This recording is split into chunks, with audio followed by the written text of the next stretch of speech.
Igreja, bom dia. Quantos estão felizes, digam amém. É um prazer estar aqui falando com vocês e hoje é um dia especial por vários motivos. Primeiro, porque nós estamos na casa de Deus e segundo, porque nós estamos em família. Então, por nós estarmos na casa de Deus, por nós estarmos em família, eu quero te trazer a certeza que nós vamos ter um encontro com o dono dessa casa. E você é muito bem-vindo, você que está nos visitando, também você é bem-vindo, e você que está em casa, também você é bem-vindo a estar aqui.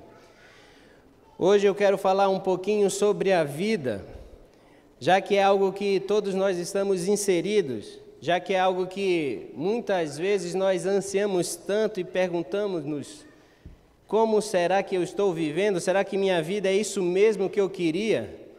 Então hoje nós vamos falar sobre aprendendo sobre a vida. Como é que nós podemos fazer isso? E antes de nós começarmos, eu quero te convidar a fechar seus olhos para falarmos com Deus. Nosso querido Deus, nós vamos agora abrir a Tua palavra, Senhor. Nos ajude a entendê-la. Nos ajude a pôr em prática, que nós possamos entender o sentido da fé, que nós possamos viver conforme a Tua vontade. Fica conosco, usa-nos, em nome de Jesus. Amém. Eu quero que você já deixe aberto a sua Bíblia lá no livro de Gênesis, o primeiro livro da Bíblia. E nós vamos acompanhar no PowerPoint para você entender melhor. Eu quero que você compreenda que viver é algo que é intrínseco para mim e para você, mas só que no decorrer da caminhada, algumas coisas aconteceram e você vai acompanhar comigo através da Bíblia, através de algumas imagens, como é e qual é o motivo da nossa vida, porque parece que muitas vezes nós tropeçamos e vacilamos. E eu quero que você entenda, em nome de Jesus, que Deus tem um propósito na minha e na sua vida, mas que esse propósito só vai se cumprir se nós fizermos a nossa parte, porque a parte de Deus, com certeza Ele vai fazer. Eu vou pedir para o pessoal colocar as imagens para nós acompanharmos juntos, para você entender.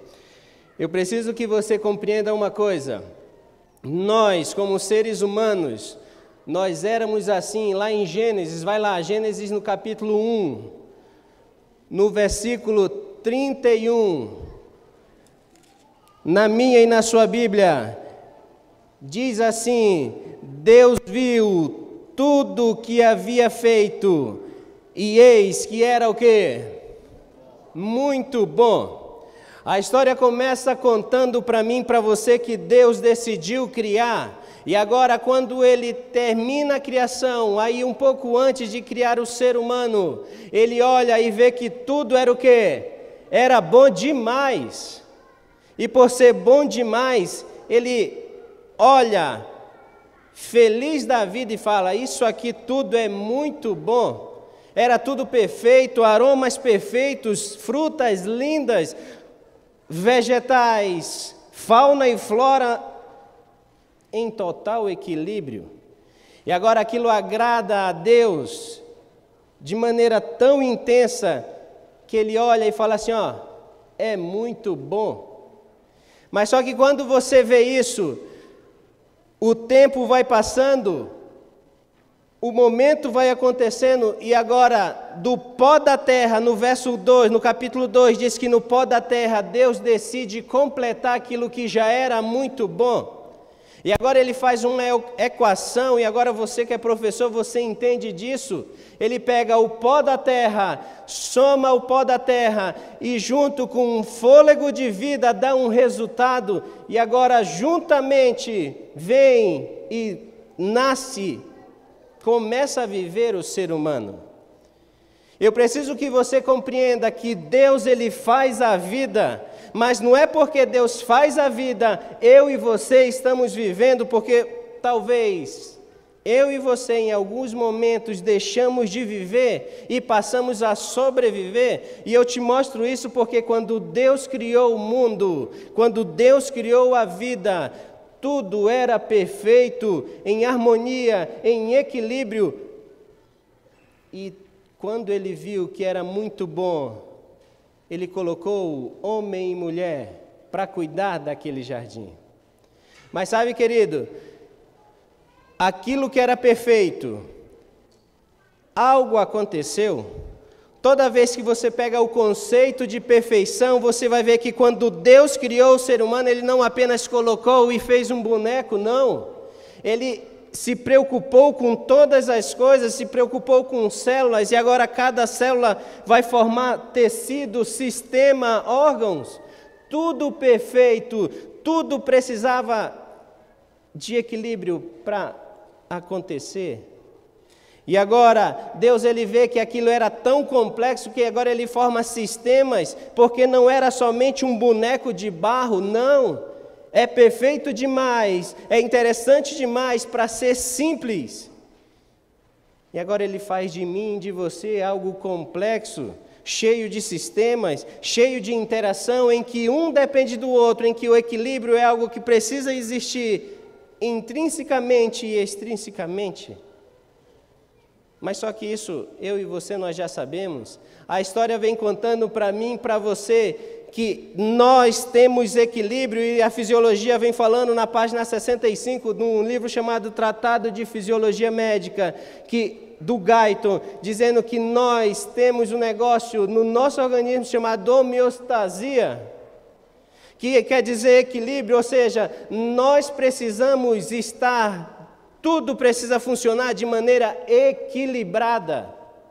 Para eu e você termos vida, nós precisamos estar equilibrado, porque se algo sai fora do lugar, aquilo vai, de alguma maneira, interferir na minha e na sua vida. E talvez enquanto eu esteja falando, você esteja pensando como é que está a sua vida. Qual é o motivo da sua vida? Porque talvez eu esteja falando para pessoas que vivam, mas ao mesmo tempo eu esteja falando para pessoas que estão sobrevivendo e oram a Deus e falam assim: Senhor, até quando? Senhor, por que tem que ser assim? Mas eu quero que você continue entendendo, através das imagens que nós vamos ver. A Bíblia ela vem falando para mim e para você que algo aconteceu. A história, eu e você sabemos que quando o ser humano, sendo ser humano, toda vez que Deus o cria, Deus o coloca com direito a escolhas. E aí eu coloquei, nós não vamos ter tempo, eu coloquei alguns versos, 5 versos. E todos esses versos, se você pegar e ler em casa, você vai ver que Deus coloca eu e você como direito a ter escolha. Sempre Ele coloca eu e você à frente de tomar decisões. E sabe, querido, toda vez que nós vamos tomar uma decisão, toda vez que nós vamos para um lugar, nós precisamos exercer aquilo que Deus colocou para mim e para você. Porque nós fomos feitos seres livres. E agora Deus, na sua sabedoria, chama cada filho e filha e fala assim: filho, escolhe.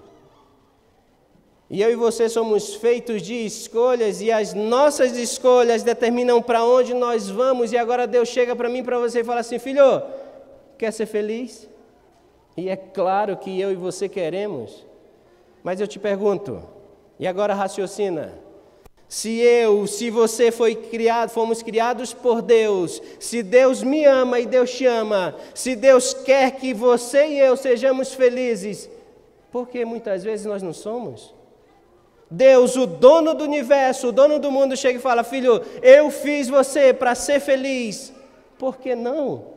Porque parece que tantas vezes as coisas não dão certo. Eu quero que você compreenda um pouquinho da neurofisiologia. Funciona mais ou menos assim, não sei quantos de vocês tinham visto, já olhado um cérebro. E o cérebro ele tem algumas linhas, e essas linhas podem ser chamadas de suco ou giro. E agora, dividindo o cérebro em duas partes, você vai ver que o cérebro do lado esquerdo, ele está relacionado a tudo que é racional. E o nosso lado direito do cérebro está relacionado tudo envolvido à arte, à emoção. Mas só que quando você chega passando o corpo caloso, existe uma decussação, faz um desvio, ou seja, o nosso lado esquerdo no nosso corpo trabalha, cuida do nosso lado direito. E o nosso lado direito do cérebro no nosso corpo é do lado esquerdo que ele vai se apresentar.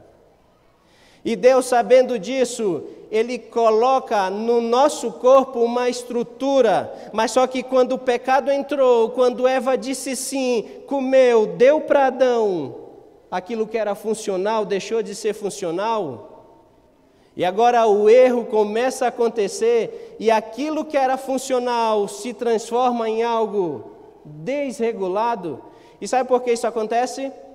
Quando você pega o cérebro, no meio do cérebro, lá na região central, existe um local em cima chamado corpo caloso. E quando você pega esse corpo caloso, você vai ver que logo embaixo existe uma glândula chamada glândula pineal.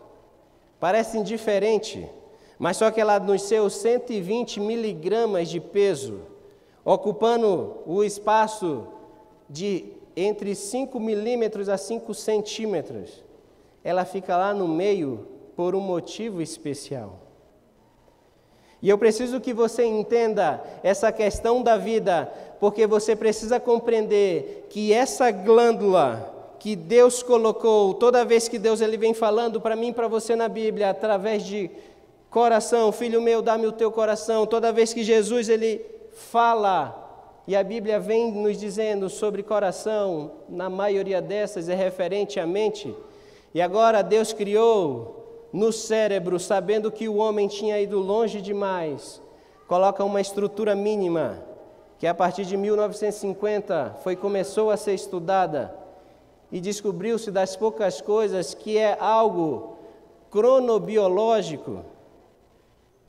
E eu falo aqui para professores e alunos que sabem que biologia é o estudo da vida, e crono relacionado ao tempo, e agora Deus coloca na minha e na sua mente uma estrutura que une razão e emoção, dizendo, filho, presta atenção, porque eu te dou o tempo, e agora com o tempo faça escolhas sensatas.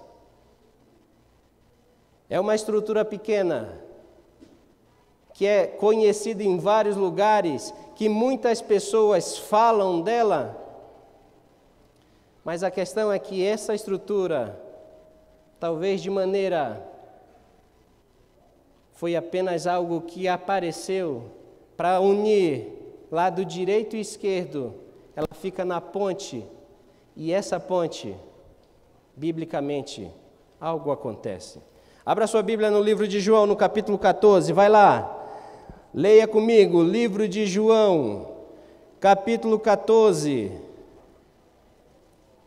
o versículo 6. Na minha e na sua Bíblia, você que não tem Bíblia, fique próximo de quem tem. Diz o seguinte, Jesus respondeu, eu sou o quê? O caminho, a verdade e a vida. Filhos, eu quero falar uma coisa para vocês. Jesus, ele chega para mim, para você e fala, filho, presta atenção, porque eu te fiz para você ter vida. E se alguma coisa está acontecendo e aquilo que você está passando não é vida, algo está errado. Porque o que eu quero para você é que você tenha vida.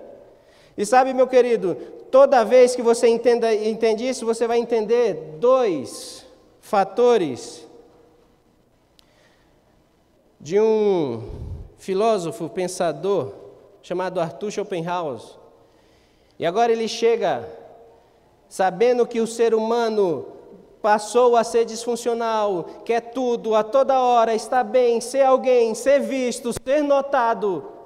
Arthur Schopenhauer, ele chega e em dois pensamentos deles, em um ele fala que o ser humano, A vida é uma oscilação entre a ânsia de ter e o tédio de possuir. E ao mesmo tempo ele fala de riqueza, de glória, e assemelha como se fosse a água do mar, que quanto mais você bebe, mais sede você tem. E agora Deus ele vem falando para mim e para você, através da fisiologia nossa, do nosso corpo, dizendo: filho, o pecado entrou e deixou você longe demais de mim.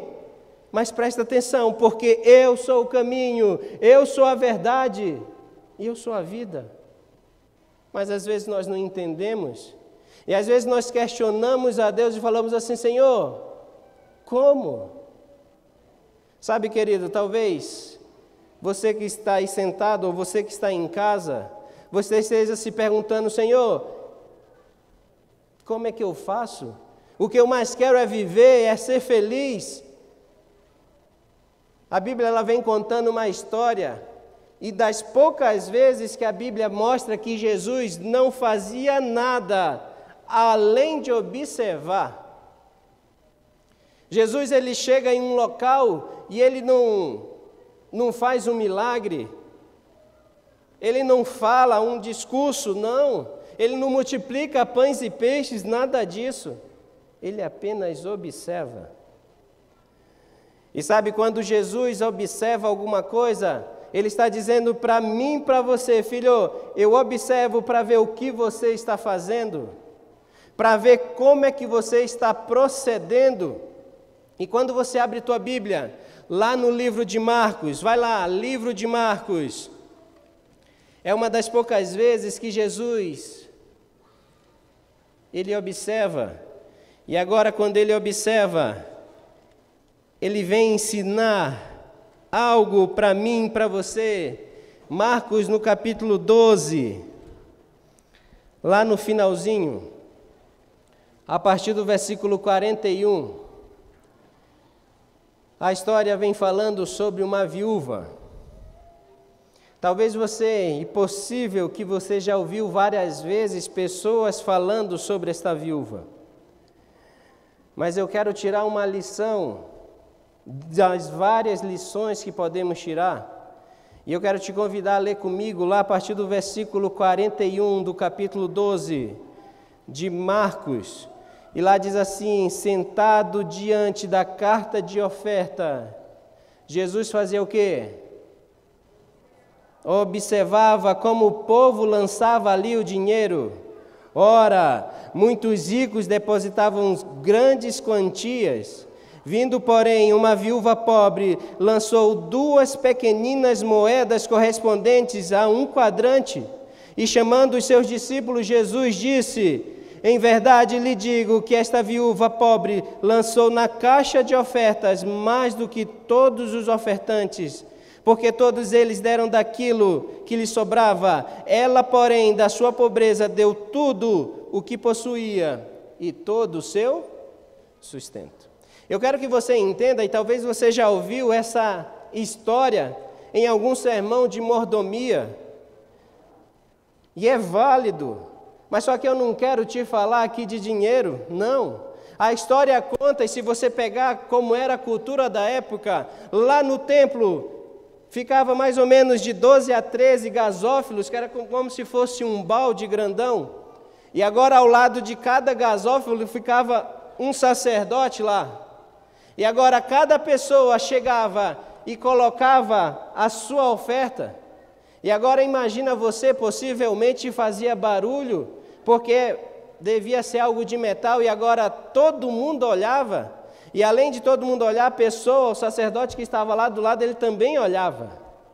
E agora Jesus se aproxima e fica observando, e agora ele olha que várias pessoas depositam o seu valor. E agora um deposita, o barulho é grande, o outro olha, um quer ser olhado, a honra é maior, porque eu estou fazendo o meu melhor para Deus. E agora uma viúva, à margem da sociedade daquela época, chega, coloca 2 moedinhas. Lembra quando você colocou uma moedinha no cofrinho, o barulhinho que faz? Deve ter sido algo semelhante com aquela senhora. E agora Jesus chama os seus discípulos e fala assim, ó, você viu essa mulher? Ela deu mais do que todos. Mas só que eu não quero te falar de dinheiro. Eu não quero que você entenda sobre dinheiro, porque nossa vida tem vários problemas e dificuldades. E agora eu quero que você pense e imagine nas dificuldades da vida daquela mulher.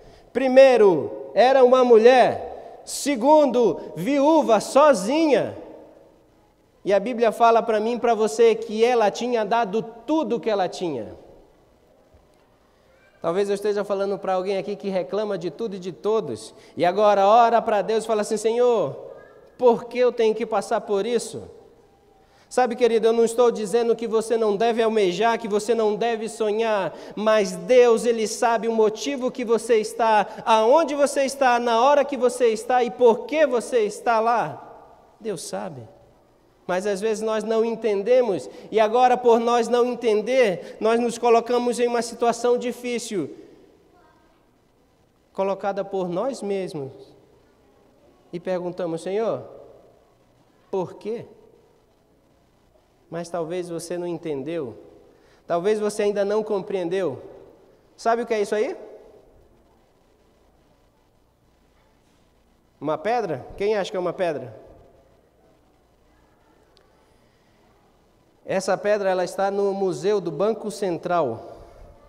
Ela em 1983, ela foi achada no maior garimpo do Pará, lá na Serra Pelada. Ela, bruta, ela tinha um peso de 60 quilos, mas só que isso aí é um ouro, é ouro.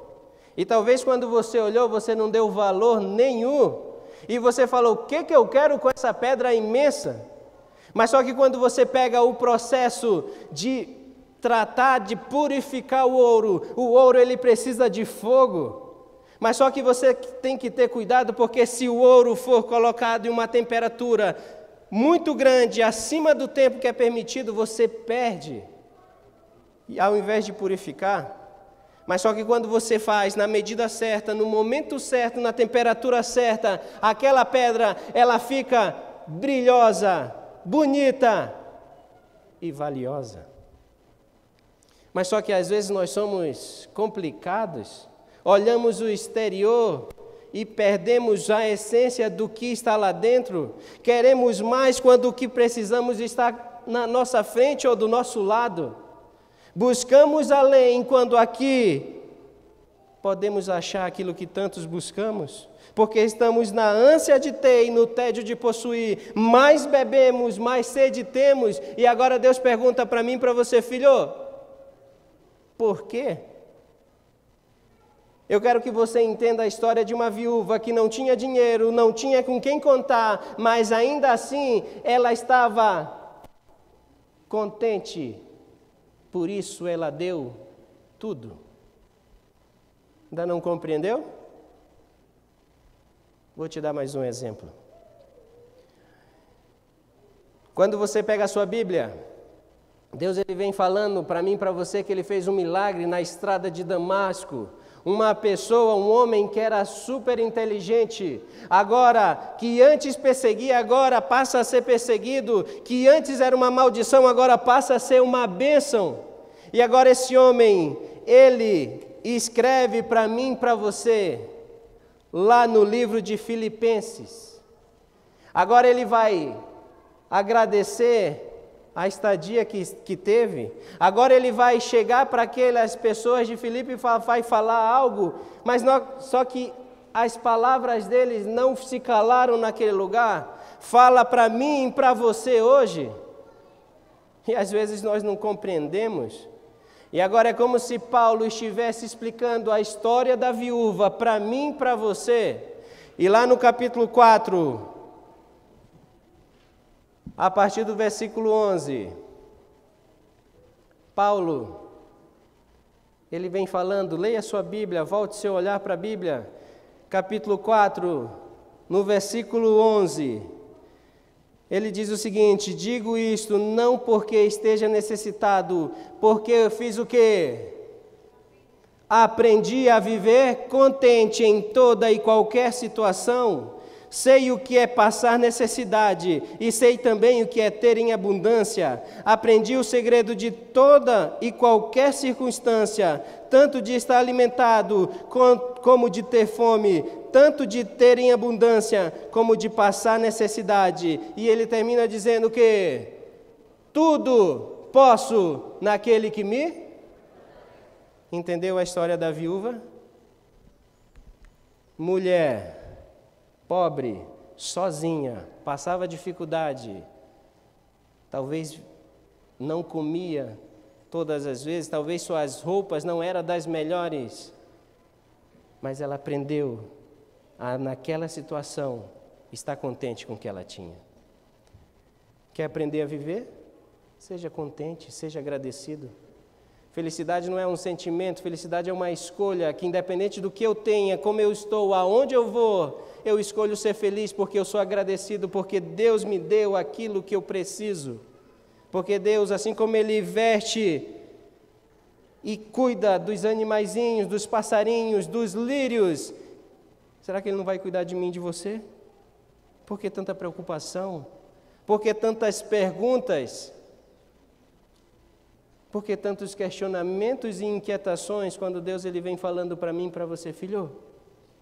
Calma, se contenta. Querido, eu quero que você entenda que eu não estou aqui falando que você deve ser contente com a situação. Não, você deve sonhar, você deve buscar. Mas você deve entender que é com Deus, que é os sonhos de Deus, que sempre serão melhores do que o nosso. Sabe, querido, eu vou usar um nome fictício, eu vou chamá-la de Sônia. Essa senhora eu já atendi 2 vezes, lá na região de Campinas, em Campinas, na cidade, para ser exato. Na primeira vez que eu atendi, ela é uma senhora da sua meia-idade, dos seus 55 anos. E agora a Sônia, ela chega cansada da vida e fala assim, Senhor, ela me chamou de Senhor e falou assim, Senhor, eu não sei por que me enviaram aqui no psiquiatra, mas eu acho que a vida não tem mais sentido. E aí eu perguntei para ela, mas o que foi que aconteceu? Ela falou, olha, eu não sei, eu sinto uma angústia, um vazio aqui dentro. Eu não quero morrer, ela falou, eu não quero. Mas ao mesmo tempo eu quero, o senhor entende? Falei, entendo. E aí na primeira vez que ela passou, ela estava super, uma mistura de agitação com tristeza, porque a hora ela falava, mas ao mesmo tempo, logo quando ela acabava de falar, ela chorava.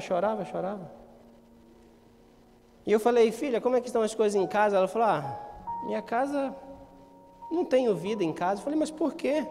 Ela falou, olha, eu não me dei bem com meu primeiro esposo, porque ele me batia, ele bebia, fumava. Decidi me separar e comecei a namorar. E agora, passei 7 anos namorando e agora quando eu casei, esse meu esposo bebe, fuma e já me bateu uma vez, está repetindo tudo de novo. Isso não é vida para mim. E eu expliquei para ela o que ela tinha que fazer, como é que ela tinha que proceder e como ela tinha que resolver os problemas dela. Encaminhei para o psicólogo. Passaram-se mais ou menos 3 semanas, o psicólogo mandou de volta para mim. E eu falei assim, o que foi que aconteceu? E agora ela estava mais chorosa. E ela falou assim, eu tentei fazer o que o senhor me falou, mas eu não consegui. Eu falei, mas você conversou com o psicólogo? Conversei.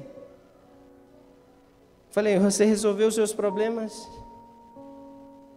Ela falou: como? Eu falei assim: filha, por que você... O que te trouxe desgosto na tua vida? Ela falou: eu já lhe contei. Lá em casa está tudo ruim. Mas tem uma coisa que eu não contei para o senhor. O único filho que eu tenho, hoje ele nem fala comigo porque ele nunca aceitou eu ter casado de novo. E agora toda vez que eu ligo para ele e falo: filho, isso aconteceu, em vez dele me apoiar, ele fala assim: bem feito, eu lhe falei. E agora ela chega chorando e fala assim: doutor, me dá um remédio para passar. Sabe, eu acho que a coisa mais difícil é dar remédio, porque às vezes para depressão, para ansiedade até consegue. Mas quando são dores da alma é difícil. São problemas da vida que não conseguimos resolver. E ao invés de vivermos, passamos a sobreviver. Porque os problemas parecem que nos sufocam. E sabe, querido,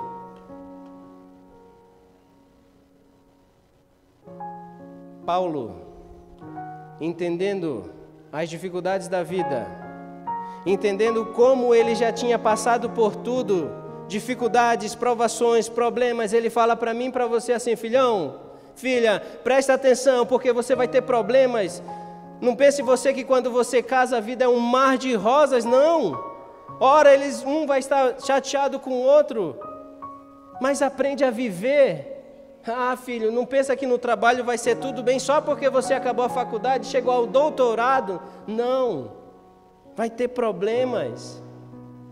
Não pensa você porque você se tornou cristão, está na igreja, devolve o dízimo, tudo mil maravilhas. Não, aprende a viver e seja contente com a situação. Agradeça a Deus, porque Ele tem um motivo especial para que isso aconteça.